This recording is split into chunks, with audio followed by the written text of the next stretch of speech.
Kita mulai lagi pendalaman kita minggu ini. Temanya adalah melihat hati Tuhan dari Injil Yohanes, saudari. Langsung aja kita mulai, ya, bahwa melihat hati Tuhan daripada kitab Injil Yohanes. Kitab Injil Yohanes adalah Injil yang terakhir ditulis, ya, saudari, dan ditulis oleh Rasul Yohanes. Apa yang kita lihat bisa Tuhan perlihatkan di sini adalah bukan suatu dogma atau teologi, tetapi adalah suatu hal di mana mengalir dari hati Tuhan. Ya. Yang pertama yang kita perhatikan di sini adalah ciri hubungan khusus dalam Injil Yohanes adalah banyak menekankan tentang keluarga. Banyak kita nggak menyadari bahwa Injil Yohanes banyak menyinggung tentang keluarga, bersinggungan dengan keluarga. Buktinya apa? Buktinya ada 7 peristiwa yang berhubungan dengan keluarga.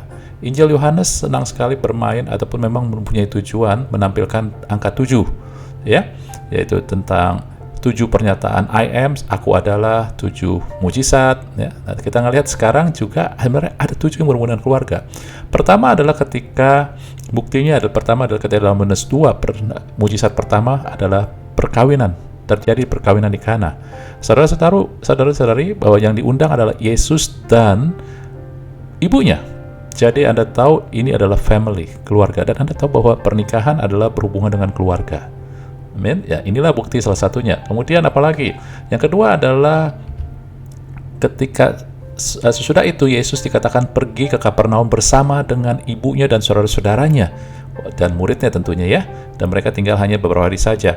Saudara-saudari, menarik karena Injil-Injil yang lain tidak menuliskan secara spesifik bahwa Yesus pergi dengan saudara-saudaranya. Tetapi di sini ditulis bahwa ibu dan saudara-saudaranya menjadi suatu punya tujuan tentunya. Kalau kita mau melihat karena ada sesuatu yang Tuhan mau sampaikan secara tersirat, ya, yaitu kebersamaan keluarga.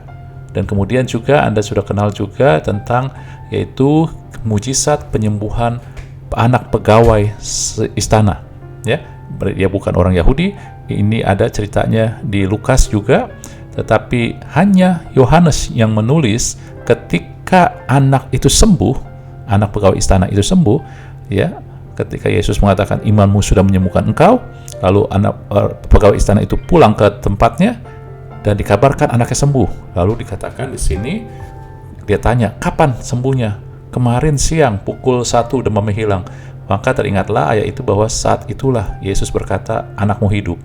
Ya, tetapi hanya Yohanes yang menambahkan, lalu ia pun percaya, ia dan seluruh keluarganya. Kenapa ada tulisan hal ini? Karena memang ada maksud tersirat dari Tuhan bahwa Tuhan peduli pada keselamatan seluruh keluarga, saudari. Ya, jadi inilah cara melihat kita isi hati Tuhan, yaitu banyak hal isi hati itu tersembunyi. Lalu kemudian juga mujizat yang terkenal yaitu 5 roti dan 2 ikan untuk 5.000 orang dalam Yohanes 6. Ini juga di Injil-Injil lain tertulis, tetapi hanya Yohanes yang menyatakan bahwa 5 roti dan 2 ikan itu adalah datang dari seorang anak. Dan kata anak yang dipakai di sini adalah anak paideron, itu adalah anak yang usianya baru masuk sekolah. Jadi masing belia 7-8 tahun, sehingga ketika mereka ada di tempat yang begitu banyak orang dan juga di saat yang sudah senja, ya, nggak mungkin anak itu sendirian, pasti ada pendampingnya, pasti ada keluarga yang mendampingi.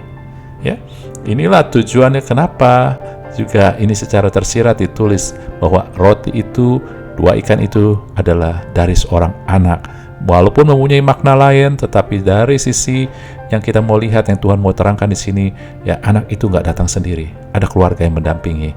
Ada keluarga yang membawa anak tersebut mendengarkan khotbah pengajaran Tuhan Yesus. Saudara-saudari, anak Anda membutuhkan Anda sebagai bagian dari keluarga untuk membawa mereka kepada Tuhan Yesus. Kemudian juga ada mujizat lain yaitu di Yohanes 9, Yesus menyembuhkan orang yang buta sejak lahir. Ketika dia menemukan orang tersebut, murid-muridnya bertanya, siapa yang berdosa? Anak ini atau orang tuanya? Karena pada saat itu, ketika seorang lahir dengan cacat, maka yang mereka sampaikan adalah ini karena dosa, ini karena kutuk, ini karena ada aib di keluarga tersebut, ya. Dan ketika Tuhan mengatakan bukan orang tuanya, tapi pekerjaan harus dinyatakan, memang banyak maknanya, tetapi buat saya di sini Tuhan mengatakan bahwa Tuhan mau mengangkat aib ataupun stigma keluarga. Saudara-saudari, kita tahu ada memang anak-anak yang lahir karena kesalahan orang tua. Ya, misalkan ada orang tua yang membawa penyakit kelamin, gitu ya, anak-anaknya bisa bermasalah, gitu ya. Tentu itu akibat daripada dosa daripada orang tuanya. Tetapi tidak kita bisa generalisasi bahwa kalau ada orang ini bukan karena dosa, bukan. Tetapi intinya adalah begini, bahwa ini mau menyatakan Tuhan mau bekerja di aib ataupun stigma, ya, di keluarga. Dan setiap keluarga kadang-kadang mempunyai aib ataupun stigma. Misalkan contohnya ada satu anak yang hidupnya nggak beres, ataupun ada anak yang nggak beres. Banyak sekali saudara-saudari, maaf, ini kita bicara tentang kenyataan, ya. Tapi Tuhan mau membereskannya itu semua, mau melakukan pekerjaan Allah, menyatakan pekerjaan Allah. Lalu yang keenam adalah ketika Yesus membangkitkan Lazarus, saudara-saudari. Anda tahu ketika sejak Lazarus sakit parah, maka yang mencari Yesus adalah saudari-saudarinya. Dua wanita, Maria dan Marta, yang merupakan kakak dan adik daripada Lazarus ini. Sehingga kedua orang wanita ini adalah saudara Tuhan Yesus, saudara Lazarus, menaikkan permohonan. Inilah permohonan keluarga, mencari Yesus, bilang, Tuhan tolong dia yang kau kasihi sakit. Ya. Kemudian juga yang terakhir adalah ketika Yesus mati di atas kayu salib, penyalipan. Saudara-saudari, saat itulah Yesus mengatakan kepada ibunya dan kepada murid yang dikasihnya, yaitu Yohanes, inilah anakmu dan inilah ibumu. Bicara apa? Bicara tentang bagaimana Yesus menyediakan keluarga buat ibunya. Karena saat itu dia akan segera meninggal, maka dia harus menyediakan keluarga. Dan saudari, bukan hanya tentang kematian, tetapi banyak sekali kehidupan orang-orang, anak-anak Tuhan yang tidak memiliki keluarga yang sejati, baik mereka dari yatim, dari piatu, baik juga dari broken home. Tapi Anda ngelihat 7 peristiwa ini berhubungan semua dengan keluarga, dan peristiwa ini adalah peristiwa-peristiwa pokok di dalam Injil Yohanes. Jadi Anda melihat hati Tuhan sungguh peduli dengan keluarga. Apapun masalah yang terjadi dalam keluarga Anda, percayalah Tuhan peduli pada pergumulan Anda dan keluarga Anda dan saya.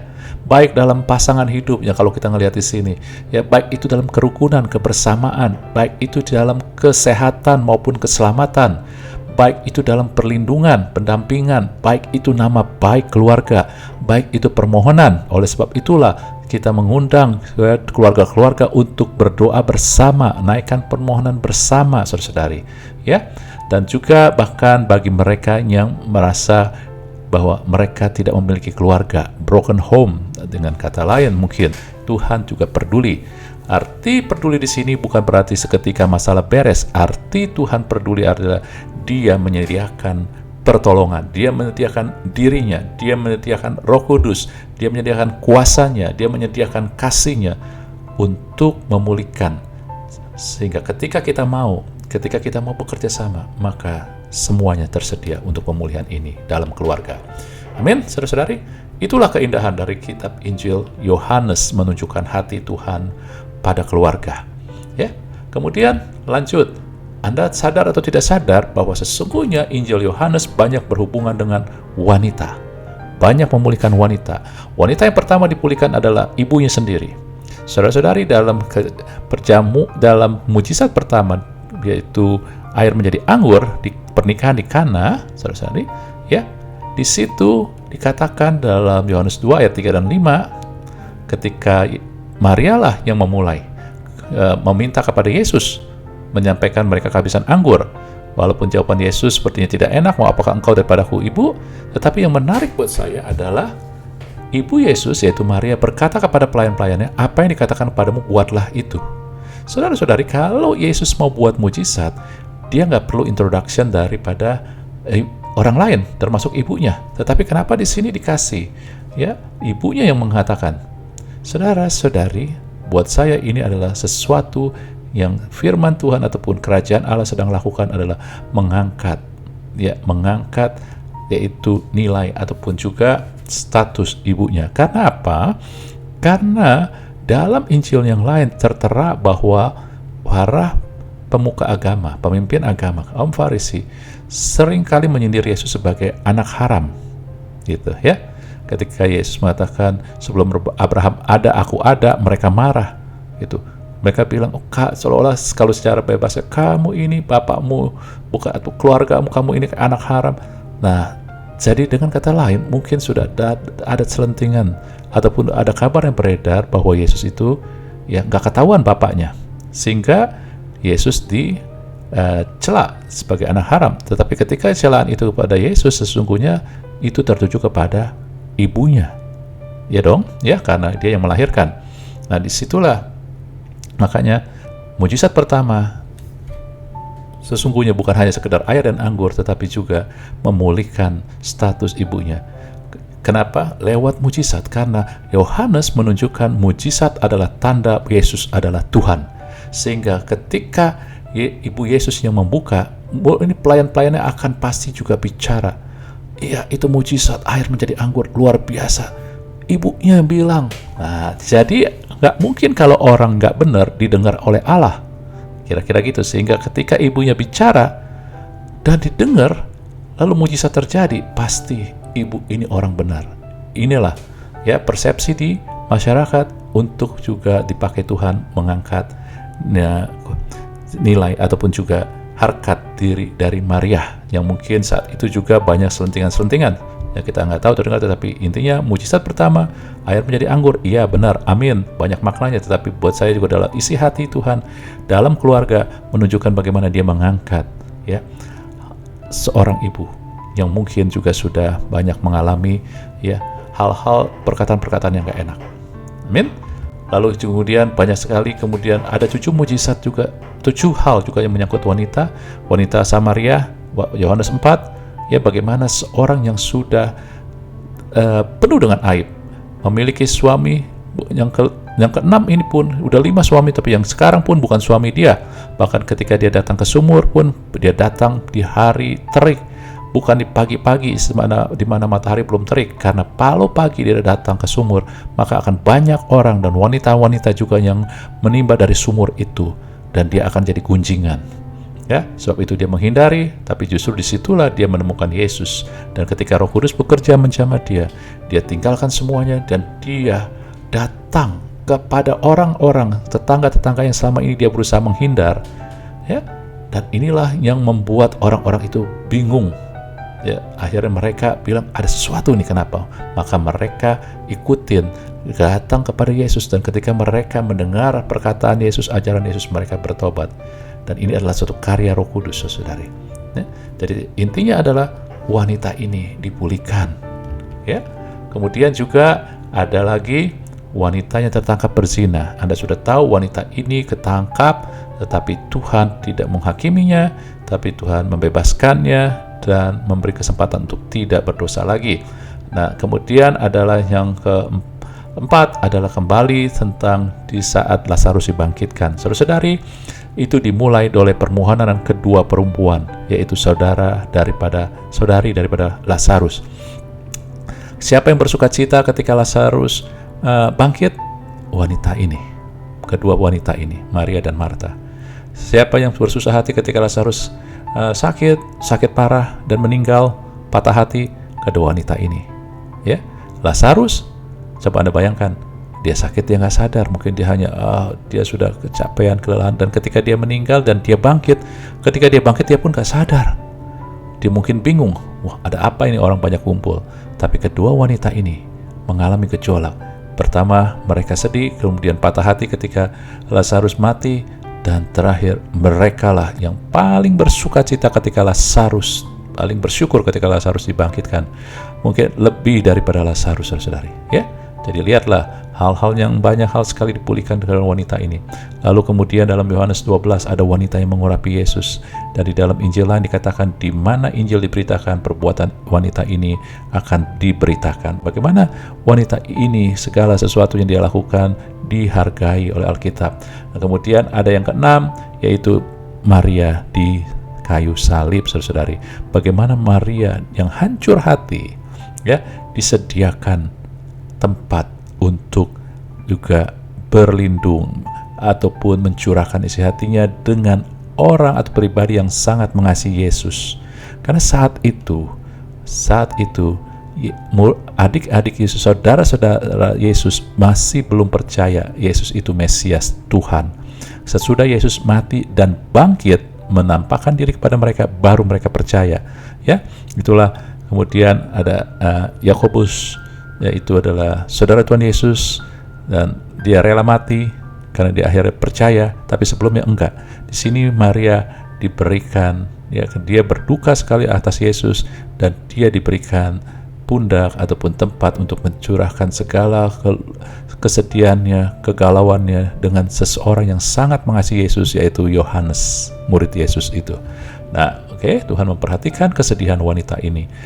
Kemudian juga yang terakhir adalah Maria Magdalena. Yesus ketika bangkit dalam Yohanes 20 menunjukkan diri kepada wanita yang pertama kali, yaitu Maria Magdalena. Jadi Anda melihat 7 hal yang berhubungan dengan hal-hal yang cukup luar biasa tetapi berhubungan dengan wanita. Dan pertanyaannya, apakah ini mengatakan bahwa tentang gender wanita aja atau apa yang diwakili? Saya percaya Yesus adalah Tuhan bagi semua kaum gender, wanita dan pria. Lalu maksudnya apa dong kalau gitu? Yuk kita ngelihat Injil Yohanes 1 ayat 1 dimulai dengan pada mulanya adalah firman, firman itu bersama-sama dengan Allah, dan firman itu adalah Allah. Ini adalah penyataan dari kitab Kejadian. Kitab Kejadian pun sama, pada mulanya adalah firman. Jadi kita ngelihat apa yang terjadi dalam kitab Kejadian terhadap wanita. Kita tahu dalam kitab Kejadian yang terjadi wanita adalah Hawa jatuh dalam godaan ataupun tipu daya si iblis. Wanita melanggar, dan dia kena tipu. Lalu kemudian, Adam pun tidak membela dia, malah mempersalahkannya. Saudara, kita tidak melempar-lemparkan, tidak membagikan itu, tetapi yang kita melihat tentang isi hati adalah tentang hati nurani ataupun hati daripada si Hawa ini. Saya percaya Hawa mempunyai hati nurani sehingga dia merasa menyesal kenapa sampai dia melanggar. Dia malu, karena dia tertipu, dan dia juga krisis identitas. Dia seharusnya penolong Adam, tapi dia yang bikin Adam jatuh dan mereka jatuh, saudara-saudari. Amin. Nah, tetapi di dalam Injil Yohanes ada seseorang yang mengalami hal yang sama, menyesal, malu sekali, dan dia mulai krisis identitas. Siapa seorang tersebut? Petrus, saudara-saudari. Petrus menyangkal Yesus. Dia malu atas perbuatannya. Dia sebelumnya sudah mengatakan, semua orang tinggalkan engkau, aku enggak, sekali-kali. Dan dia mulai krisis identitas. Dia ini seharusnya menjadi leader, pemimpin di antara pengikut Yesus, tetapi dia justru yang pertama nyangkal. Dia mulai berpikir, saya ini kacau sekali. Dia nyesel sekali atas perbuatannya, dan dia malu. Ini dia. Tetapi kalau kitab Kejadian bicara tentang kejatuhan, Injil Yohanes bicara tentang pemulihan.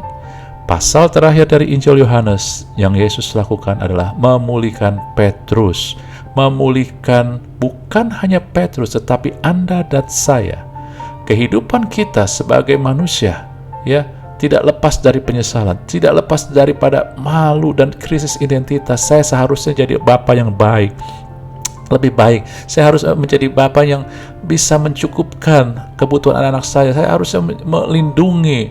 Kok saya jadi pukul anak saya, ataupun kaum ibu, istri atau ibu, saya harusnya tuh bantu suami membangkitkan semangat.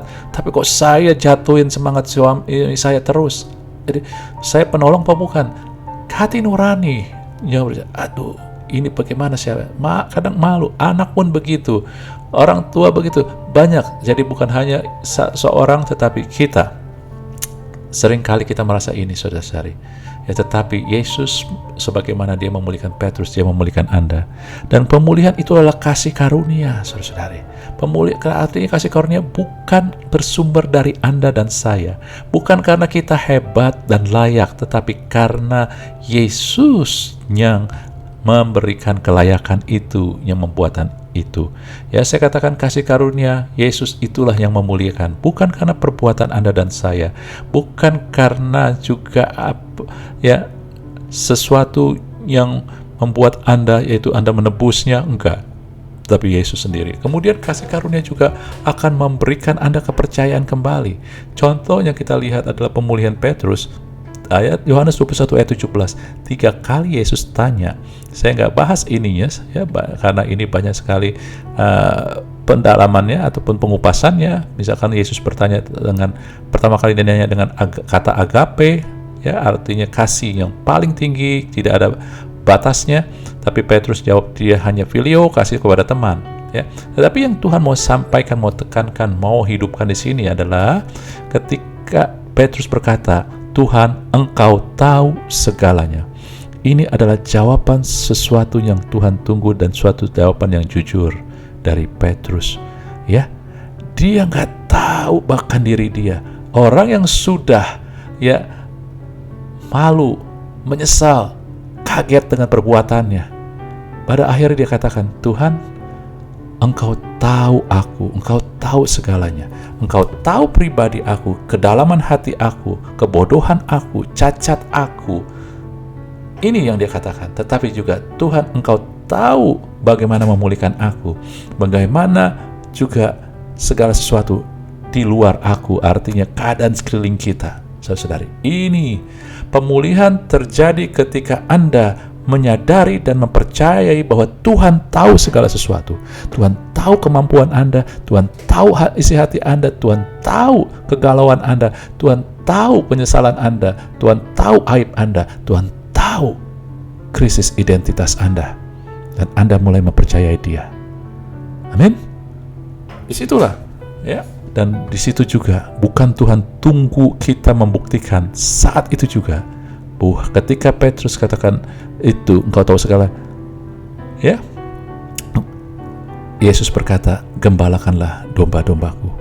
Saudara-saudari, sesungguhnya yang paling penting selain kita Tuhan tahu segala sesuatu juga adalah ketika Tuhan tanya 3 kali kepada Petrus, ya, banyak hal, tetapi buat saya ada satu hal yang Tuhan ingatkan, ya, bahwa Petrus itu nggak tahu apa yang dia ngomong kadang-kadang. Apakah dia masih filio atau hanya cari kesempatan atau nggak tahu. Tetapi yang sebenarnya yang Tuhan mau ngomong buat saya adalah, Petrus, mungkin kau nggak tahu bahwa bagaimana seberapa jauh, seberapa dalam engkau mengasihi aku. Tetapi yang Tuhan mau ngomong adalah, Petrus, tahukah engkau bahwa aku sangat mengasihi kamu? Itu dia. Ya. Nah, kembali kemari, lihat saudara. Tuhan tidak menunggu Petrus dapat membuktikan, tetapi Tuhan langsung mempercayakan, gembalakanlah domba-dombaku. Sehingga Anda tahu bahwa ketika Anda terhubung dengan Tuhan Yesus, Anda diberikan kepercayaan lagi. Amin. Inilah luar biasanya Tuhan kita. Ini disebut kasih karunia. Karena nggak tunggu Anda. Kalau Anda kerja di dunia, Anda gagal, Anda harus buktikan dulu baru diberi kepercayaan. Tapi Tuhan, ketika Anda mulai melihat dengan benar, melihat siapa Dia, Engkau tahu segala sesuatu, melihat pribadi Tuhan, Anda langsung diberikan kepercayaan kembali. Lalu di ayat 18 dan 19, indahnya di sini adalah Tuhan menubuatkan tentang bagaimana Petrus mati. Nanti kalau kamu tua, Petrus, ya, kamu akan dituntun, dengan kata lain akan diikat di bawah penjara, kira-kira kayak begini, saudara-saudari, ya. Ini mau menyatakan bagaimana Petrus akan mati dan memuliakan Allah. Buat saya ini menyatakan apa sih? Ini menyatakan nubuatan dan juga suatu kepercayaan Tuhan. Petrus, dengan kata lain begini, kamu akan menjadi orang yang setia. Ini ketika Yesus katakan bagaimana cara Yesus mati, Petrus mati, Yesus sedang memastikan, Petrus, engkau akan setia sampai mati. Saudara-saudari, Tuhan tahu apa yang kita bisa jadinya, keindahan kita. Walaupun Petrus belum melihat, dia baru saat itu kan menyangkal Tuhan Yesus. Dia nggak berani boasting, dia nggak berani sombong. Tapi Tuhan sekarang yang ngomong, Petrus, engkau akan setia. Bukan masalah tentang matinya. Cara mati bisa banyak macam, ya, tetapi engkau akan setia dan memuliakan Allah. Tetapi soal tentang kepastian yang Tuhan lihat dalam diri kita. Saudara-saudari, ketika kita dipulihkan, terima Yesus, maka engkau berharga, engkau mulia, dan engkau dikasihi, engkau orang yang setia, hamba yang setia. Walaupun belum kelihatan, tapi Tuhan udah tahu itu pasti terjadi. Kapan itu terjadi? Yesus bilang, sesudah mengatakan demikian, ia berkata, ikutilah aku. Saudara, dengan kata lain, kenapa Tuhan tahu bahwa Petrus pasti setia? Karena Tuhan memimpinnya. Oleh sebab itulah dia bilang, ikuti aku. Aku akan pimpin supaya kamu bisa setia. Saudara, kesetiaan bukan dari kita, tetapi ketika kita terus mengikuti Tuhan, nempel sama Tuhan, terhubung sama Tuhan, ngikutin langkah Tuhan, maka kita akan setia. Amin. Dan ketika Tuhan mengatakan, ikutilah aku, sebenarnya Tuhan sedang menuntun dan memberi arah, saudara-saudari. Yesus memulihkan identitas kita, memberikan arah kita. Banyak orang bingung, saya ini apa ya di kerajaan Allah? Saudara, kadang kita nggak tahu, tetapi ketika kita ikuti Tuhan terus, nanti nggak tahu tiba-tiba Tuhan sudah tuntun kita. Ternyata kita ada di sini karena tuntunan Tuhan. Ya, itulah panggilan kita dalam kerajaan Allah. Itulah identitas kita. Misalkan setelah kita ikutin Tuhan terus, ternyata kita dipanggil jadi pedagang, atau kita menjadi pengusaha, atau menjadi juga pendeta full time. Akhirnya identitas Anda itu, ya, tetapi didapat ketika Anda mulai ikutin Tuhan terus. Ikuti dia akan tuntun Anda. Mudah ikut Tuhan Yesus itu, ya. Kehidupan ini nggak sulit. Anda dan saya adalah utusan kerajaan Allah. Dia yang akan tuntun, dia yang akan kasih arah. Yang menjadi sulit adalah ketika kita yang mau ngatur, kita yang mau punya keinginan, saudari. Ketika Anda berkata, Tuhan, Engkau tahu segalanya, ini bicara, Lord, aku berikan ya kehendakku padamu. Engkau yang tahu, Engkau yang atur. Ini dia perkataan tadi, Engkau tahu segalanya, saudara-saudari. Ya, menyerahkan segala keinginan kita kepada Tuhan yang atur. Enggak gampang, ya. Tetapi itu bisa terjadi karena kasih karunia Tuhan. Amin, saudara-saudari.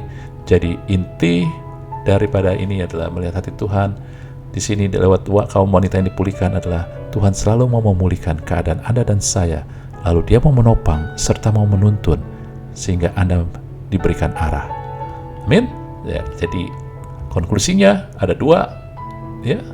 Tetapi Anda bisa dapat lebih, puji Tuhan, karena ini bukan ya artinya harus as if semua kayak begini seperti ini, tapi ini adalah suatu bagaimana Anda bisa melihat isi hati Tuhan yang kadang tersirat, tersembunyi. Ya. Tuhan peduli dengan masalah keluarga, sehingga dia peduli dengan Anda dan keluarga Anda. Tuhan mau Anda pun bangkit, dipulihkan, dan dia tahu semua tentang diri kita, ya, dan juga keadaan sekeliling kita. Oleh sebab itu, dia tahu bukan untuk menghakimi, dia tahu untuk memulihkan kita, untuk menopang kita, untuk menuntun kita, sehingga kita memiliki arah. Demikianlah dalam kita minggu ini, kiranya memberkati kita semua. Tuhan berkati.